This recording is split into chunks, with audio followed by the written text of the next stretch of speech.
충분한 공부가 선행된 다음에 투자를 좀 하셨으면 좋겠습니다. 어려운 종목이기 때문에.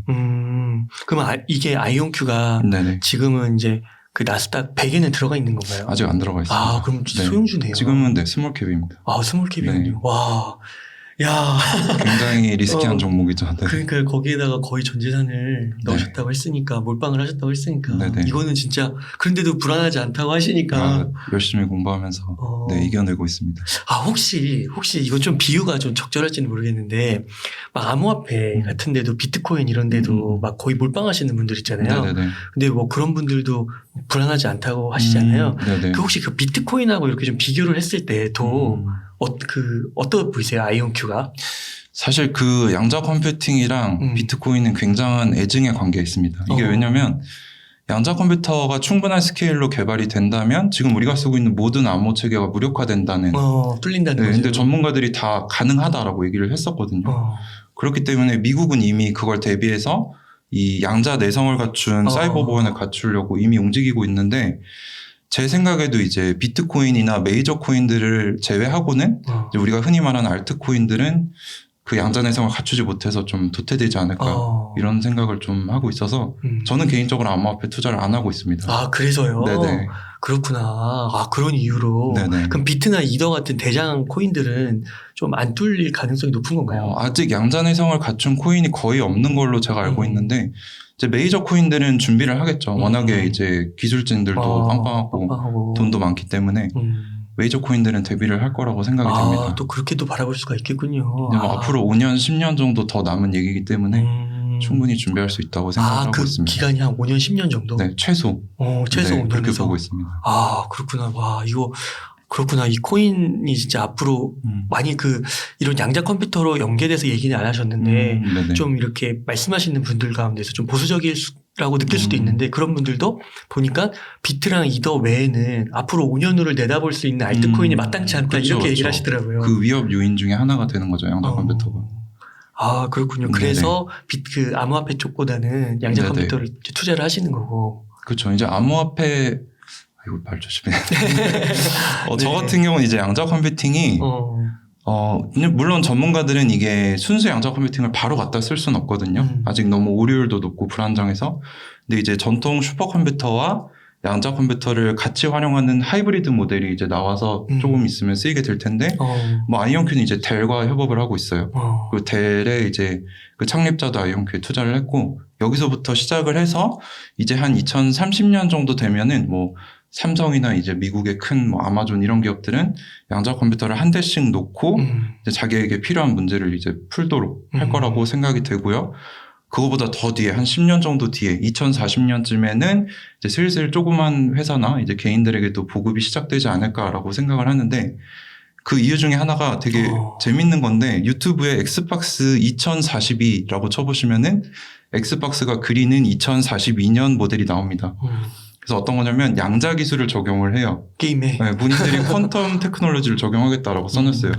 그래서 AI랑 이제 VR, AR을 적용을 해서 현실보다 더 현실 같은 게이밍을 구현하겠다.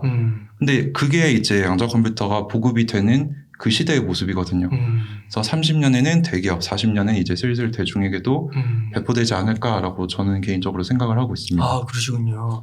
이게 지금 이제 말씀을 들었을 때는 양자 컴퓨터의 미래는 언젠간 올 것이다라는 전제가 있잖아요. 네. 혹시나 그 기술도 중간에 사라지는 것도 많잖아요. 되게 각광받던 기술도 그럴 가능성은 진짜 전혀 없는 걸까요?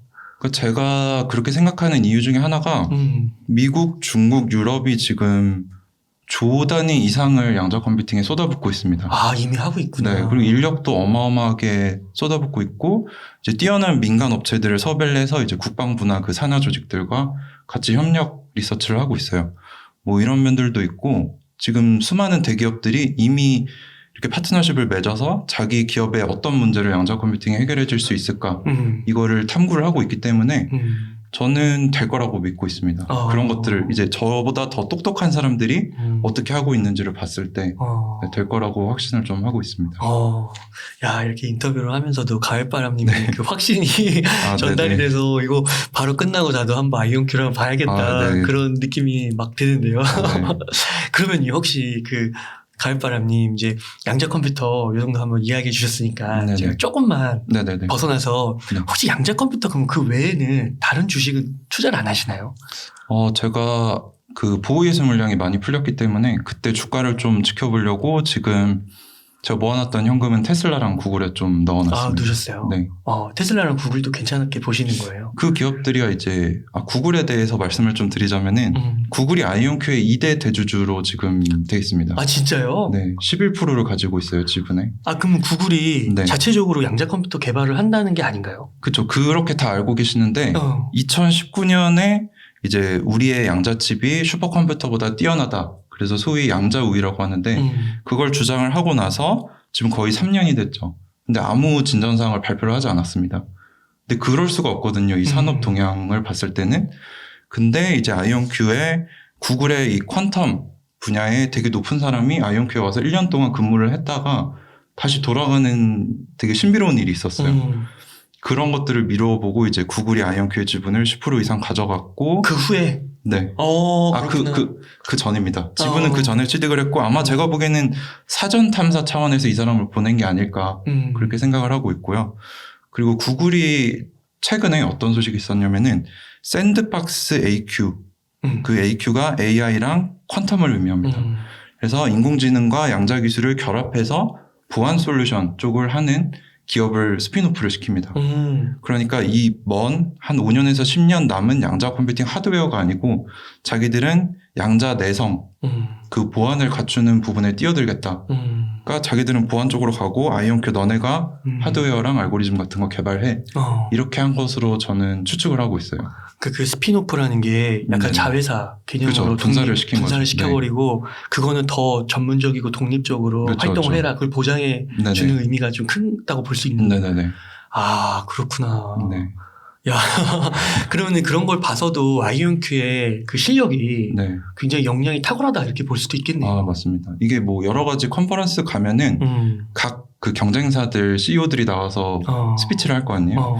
근데 그때 들어보면은 제가 아까 말씀드린 피터 챕맨 사장님은 항상 자신감에 차 있고 우리는 결과로 말하겠다. 우리를 따라올 기업은 지금 없다라고 하는데 그렇게 얘기해요? 네, 신비로운 건 거기에 반박하는 사람이 없습니다. 그래요? 이게 너무 저는 저렇게 경쟁이 심화된 시장인데 반박을 안 한다? 그럼 이건 아무래도 이미 본인들 사이에서도 알고 있는 게 아닐까. 뭐 이거는 제 개인적인 추측입니다. 야, 그런데 구글이 또 2대 주주라고 하니까 네. 또 혹하네요. 그런 부분에서 또 많은 분들이 투자를 하셨죠. 그러니까요. 구글이 또 엄청난 자금력으로 네. 계속 또 그 R&D 비용을 댈 수도 있는 네, 거잖아요. 뭐 구글뿐만 아니라 삼성도 투자를 했고, 뭐 아마존, 그래요? 락히드 마틴, 뭐 아까 말씀드린 델도 투자를 했고, 빌 게이츠가 만든 뭐 브레이크트루 에너지 벤처스라고 이제 뭐 그런 수많은 그런 면에서 또 투자를 한 이유도 있죠. 네. 그렇구나. 그 스몰캡이라고 하시긴 했지만 네네. 굉장히 탄탄하고 뒷배가 있는 네, 스몰캡이네요. 기대가 되는 시총이 한 3조 정도 되는데 네, 저는 한 10배 그 이상도 가능하다고 생각을 하고 있습니다. 2030년 10배. 네. 그렇군요. 10배 이상 될 수도 있을 것 같은데요. 네, 열심히 보고 있습니다. 네. 그러면은 가을바람님은 이제 앞으로 만약에 네. 이제 지금은 이제 추가 매수 이런 거는 이미 많이 좀 들어가셨으니까 네네. 조금 기다린다 할지라도 네네. 앞으로 또 좋은 기회가 되면은 계속해서 추가 매수를 하실 전략을 갖고 계신 건가요? 네, 저는 꾸준히 이제 뭐 자금이 좀 남는다면은 지속적으로 아이온큐 매수를 고려할 거고요. 지금은 이제 테슬라나 구글이 저점에 대비해서 많이 올라왔기 때문에 매도도 다시 고려하고 있습니다. 그래서 아이온큐만 다시 하나만 가져가는 전략으로 생각을 하고 있습니다. 그러시군요. 그 원래 가을바람님이 좀 네네. 이렇게 하이 리스크를 좋아하시는 성향이 있으신 거예요? 그쵸. 저는 아무래도 선물을 트레이딩을 했던 사람이라서 그래서 제 영상만 보고 절대로 투자하시면 안 되고 스스로 공부해보시고 이제 부담이 안 되는 선에서만 좀 투자를 하셨으면 좋겠습니다. 이분 되게 중요한 것 같아요. 이게 시청자분들이 또 듣는 분들 가운데서 이게 공부가 안 되시고 그쵸. 그냥 좋다고 해서 넣었다가 안 되면은 또 남 탓할 수 있잖아요. 큰일 나죠. 그러면 안 됩니다. 근데 절대. 투자는 항상 자기 책임이라는 거 네네. 항상 명심하시고 네. 저 공부하셔야 되는데 하루에 2시간씩 아까 얘기해 주신 것처럼 네네네. 그렇게 확신을 갖고 하시면 좋겠다. 네네. 아, 네, 그러시군요. 그러면 그 아이온큐님, 가을바람님은 네네. 투자를 하실 때 네. 막 그런 거 있잖아요. 막 거시 분석하는 분들 있잖아요. 뭐 금리가 어떻고, 네네네. 뭐 전쟁 이슈가 어떻고, 막 이런 것들 분석하는 분들도 계신데, 네네. 제가 이렇게 옆에서 들었을 때는 그 한 기업의 그 펀더멘탈이라고 할 거예요. 그걸 굉장히 철저하게 분석을 하셔서 올라오시는 것 같아요. 네네네. 어떤 좀 관점을 갖고 계세요? 저는 그 기업뿐만 아니라 기업이 속한 산업도 봐야 되고 그 산업이 속한 국가 더 나아가서 매크로 경제를 다 알아야 된다고 생각을 하고 있습니다. 네. 그래야 이게 언제 주가가 흔들렸을 때 이게 왜 흔들렸고 그거를 정확히 파악해야 뭐 저점일 때 이걸 저점이라고 판단할 수 있고 살 수 있다고 생각을 하고 있기 때문에 알긴 알아야 되지만 거기에 동요는 하지 않는다는 거죠. 이제 저는 어차피 10년 이상을 보고 투자를 하는 거기 때문에 뭐 거시적인 경제에 큰 문제가 있더라도 이거는 기회다라고 생각을 하고 있는데 그래서 저는 이제 톡방에서 이제 매일매일 증권사에서 데일리 리포트 같은 게 나오잖아요. 그래서 미국 주식 현황 같은 것도 공유를 하면서 매크로 경제도 같이 공부를 하면서 투자를 하고 있습니다. 그래서 적절하게 그렇게 병행을 하시면서 네네. 투자를 하시는 거군요. 참 되게 인상 깊은 것 같아요. 처음에는 그런 선물 옵션, 단기 네네. 트레이딩 네. 그런 쪽으로 가시고 또 하방 베팅도 해보시고 네네네. 그런데 이게 어떻게 이렇게 또 소형주를 택하시면서도 장기 투자를 하실 수가 있는지 그 드라마틱하게 좀 변하게 된 계기를 좀 앞서서 얘기해 주신 것 같긴 한데 네네. 조금 더 얘기해 주실 수 있으실까요? 일단은 저도 이제 차트 공부를 상당히 열심히 했습니다. 그때 뭐 해외 선물 시작하기 전에 뭐 유료 강의도 여러 개 들어보고 우리나라에서 뭐 유명하다 하는 사람 쫓아가서 보고 막 이렇게 했었는데 그 커뮤니티가 또 있어요. 해외 선물 커뮤니티가 있는데 거기서 매일매일 수익을 내던 사람도 한 번 심리적으로 휘둘려서 깡통 차는 걸 제가 봤거든요. 아, 그래요? 근데 그 고수라고 하는 사람들도. 근데 저도 한번 실패를 해보면서 이거는 도저히 저같이 좀 감정에 동요되는 사람이 해서는 안 되겠다. 그 뭐 유명한 사람들 있잖아요. 뭐 코인으로 몇십억을 벌었다. 뭐 선물로 그렇게 벌었다. 이런 분들을 보면은 돈에 연연하지 않습니다. 이분들은 심리적으로 굉장히 차갑고 냉정하신 분들이라서 아마 그걸 하지 않으셨어도 다른 분야에서 성공했을 분들인데 이제 되게 로봇같이 자기 원칙을 지키는 거죠. 딱 오면 손절 라인 오면 바로 손절, 익절 라인 오면 바로 익절 이렇게 해야 되는데 보통 사람은 그걸 할 수 없다는 거예요. 근데 사람들은 나도 할 수 있다라고 생각을 하는데 절대 안 된다. 그거를 저는 깨달은 거죠. 그래서 그럼 어떻게 하면 좀 더 시간 투자를 적게 하면서 성공률을 높일 수 있을까라고 하다가 이제 워런 버핏을 보니까 좋은 주식을 싸게 사서 오래 갖고 있는. 근데 이제 저는 기술 쪽으로 좀 관심이 많으니까 앞으로 미래 시장을 크게 펼쳐나갈 그 미래 분야의 1등 기업을 빠르게 찾아서 투자를 하면은 수익을 극대화할 수 있다라고 생각을 하는데 제가 여기서 재밌는 매매법을 하나 만들었었는데 네이버 매매법이라고 있습니다. 그리고 제가 이전에 투자했던 종목들을 이제 미국에서는 이미 핫한데 한국 사람들이 정보력이 좀 느린 케이스가 있어요. 이게 아무래도 번역이 다 안 되기 때문에 그러면 저는 이제 외국에서 그 커뮤니티나 뉴스를 읽고 이게 핫하네 하고 사놓으면 한두 달 있으면 그때 한국 개미들이 들어와서 그걸 사서 주가가 올라가는 경우가 굉장히 많습니다. 그래서 한국 개미들이 미국 주식을 사는 거예요. 네네네. 한두 달 있다. 그러니까 안 알려진 종목들을 그렇게 사는 거죠. 그래서 네이버에 처음 쳐봐서 없으면 그거 들어갈 타이밍이다 하고 들어가고 이제 네이버에 검색했을 때 한 2페이지 정도 나온다 그러면 매도 타이밍이네. 근데 이렇게 스윙을 했었는데 이것도 상당히 괜찮았지만 이제 저는 큰 수익을 노리기 때문에 장기 투자로 마음 편하게 투자를 해야겠다. 이렇게 방향을 좀 정하게 됐습니다. 네이버 매매법 이런 것도 네. 이제 발견을 하셨는데 네네. 결국에는 장기 투자. 네, 제일 편하고 제일 승률도 높은. 그럼 지금은 좀 마음도 편하시고. 지금은 아주 발 벗고 편하게 자고 있습니다. 그렇게 하시군요. 그러시군요. 그러면 이제 앞으로 만약 현금이 계속 생기고 네네. 큰 변화가 없는 이상은 계속 아이온큐 좀 중심으로 네네. 계속 매수를 해가는 거고 새로운 종목을 발굴하거나 네네. 뭐 찾거나 이런 건 아니시고.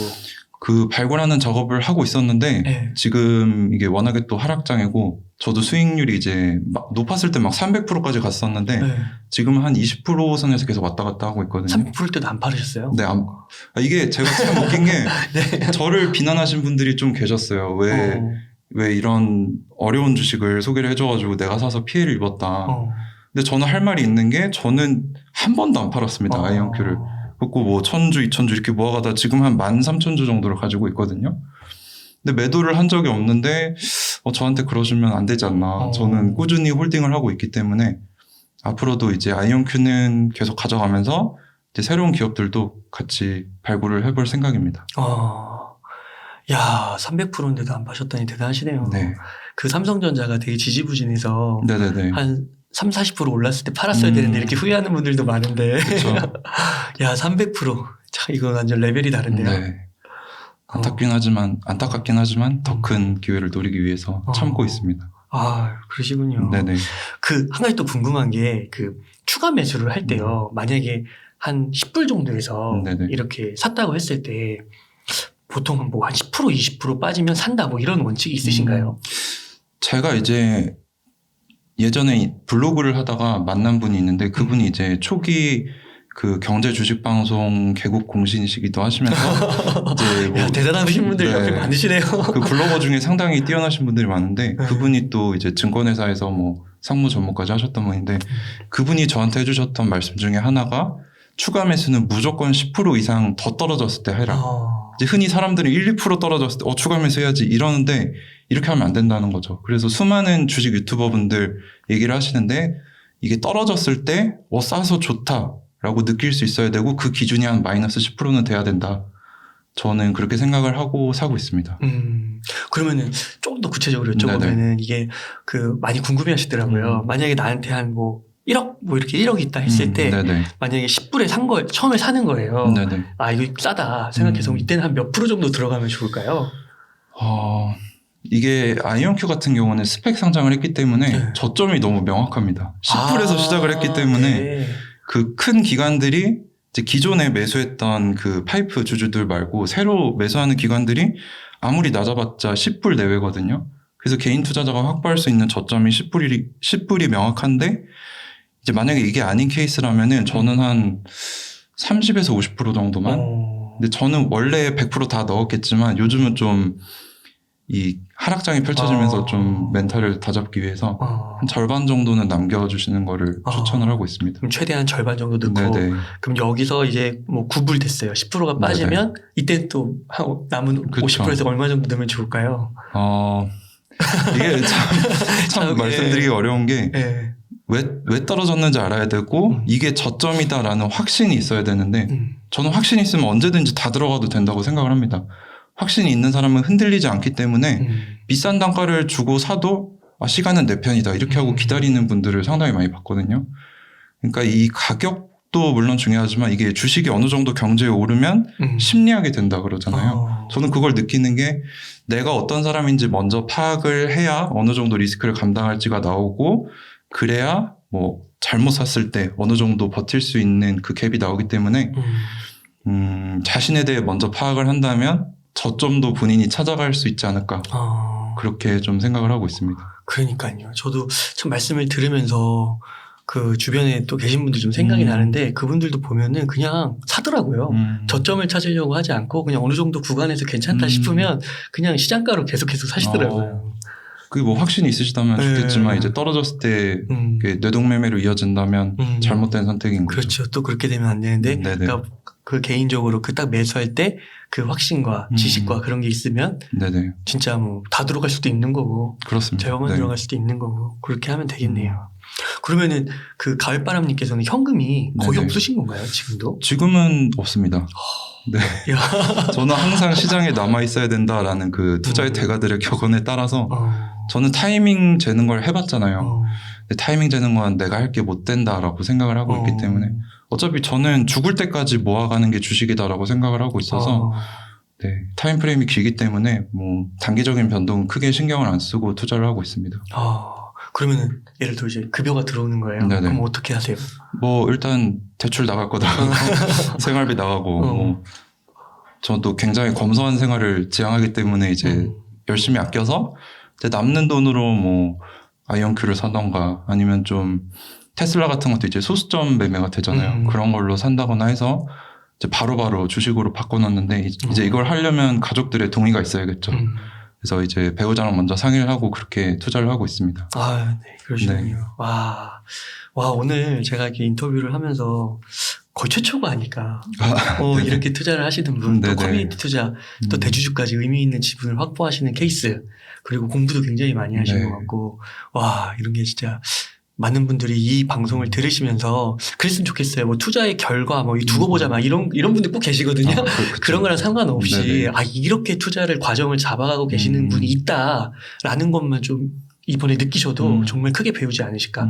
그래서 종목은 다르다 할지라도 자기가 투자하고 있는 종목에서 이런 밟아가는 이 과정이 너무 건전하잖아요. 그렇죠. 그렇게 가시면 너무 좋을 것 같아요. 네, 그래서 그 표본을 보여주신 게 아닌가 싶습니다. 아이언큐 얘기는 많이 했으니까 제가 생각하는 이제 투자를 하실 때 주의하셔야 될 점이 좀 있는데 저는 이제 워렌 버핏을 롤모델로 삼았다고 말씀을 드렸는데 워렌 버핏이 롤모델로 삼은 사람이 있습니다. 이제 벤저민 그레이엄이라고 워렌 버핏의 스승이라고 불리는 분이죠. 그분이 이제 가치 투자의 창시자라고 불리는데 그분이 쓰신 현명한 투자자라는 고전이 있습니다. 제가 그걸 굉장히 감명 깊게 읽었거든요. 그거 엄청 두꺼웠잖아요. 네. 물론 뭐 상황이 안 맞는 컨텍스트를 벗어난 옛날 얘기도 있지만 그 핵심 마인드 세팅을 할 때는 이것보다 좋은 책이 없다고 생각을 하는 게 거기서 이제 제 투자관들이 다 나오는데 제일 먼저 내가 방어적인 투자자인지 공격적인 투자자인지 판단을 해야 한다. 그러니까 내가 감당할 수 있는 리스크는 어디까지인가 판단을 해서 이제 저같이 공격적인 투자자는 하루에 몇 시간씩 투자를 해야 된다는 거죠. 공부하는데 대신 이제 집중 투자로 가도 되는 부류고 이제 나는 리스크 감당하기가 어렵다. 원금 손실이 너무 두렵다 하시면 이제 지수 ETF부터 시작을 해서 천천히 뭐 산업 그 다음에 이제 개별 종목으로 이렇게 난이도를 올려가는 게 좋을 것 같다라는 생각을 하고 있고 또 제가 요즘 하락장에서 많은 분들이 저한테 연락을 주시거든요. 어떻게 해야 되냐. 근데 제 생각에는 이제 투자는 마라톤이다라고 생각을 하고 있습니다. 그래서 다른 사람들과의 경기라고 생각을 하면은 그 사람이 뭐 무슨 급등주로 1억을 벌었다더라 하면은 이제 저는 이미 늦게 들어가는 거죠. 그 사람이 벌고 나서 들어가면은 그럼 잃을 수밖에 없는 구조잖아요. 그래서 상대방이 어떻게 하든 그거랑 상관없이 나만의 투자 원칙과 공부를 하면서 그렇게 꾸준히 투자를 하다 보면은 내 목표를 반드시 이룰 수 있다. 그렇게 생각을 하고 있습니다. 네. 이게 그 현명한 투자자의 이런 게 있었군요. 방어적 공격. 너무 좋습니다. 같은 책을 읽었는데 저는 이런 거를 몰랐을까요? 네. 그렇군요. 그렇게 해서 자기가 너무 수익률만 바라보고 근데 공부도 하지 않은데 이렇게 단일 종목 스몰캡으로 가면 굉장히 위험한 거고. 그렇죠. 바로 시작하시면 너무 위험합니다. 그러니까 그런 분들은 하루에 2시간씩 이렇게 가을바라님처럼 할 수 없는 분들은 지수 ETF나 뭐 시장 추종 이런 거를 오히려 하는 게 맞는 거고. 네. 거기서 이제 큰 매크로 공부부터 하고 산업으로 좁혀와서 이제 개별 기업으로까지 난이도를 올려가는 방법으로. 네. 너무 좋습니다. 가을바라님 오늘 너무 감사드리고 앞으로 지금 이렇게 활동하시는 것들요. 영상으로도 기록 남겨주시는데 나중에 한번 책으로도 텍스트로도 한번 정리해가지고 또 책으로 읽으면 또 느낌이 다르잖아요. 또 더 이렇게 명확하게 전달할 수도 있고 그런 기회도 한번 삼으시면 좋지 않을까. 한번 말씀드려봅니다. 조심스럽게. 노력해보겠습니다. 네. 그러면 이 정도로 한번 오늘 마무리하도록 하겠습니다. 이렇게 해서 유명 유튜버 가을바람님과 인터뷰를 나눠봤습니다. 긴 시간 동안 유익한 인사이트 많이 나눠주셔서 감사의 말씀드립니다. 오늘 고생 많으셨습니다. 감사합니다.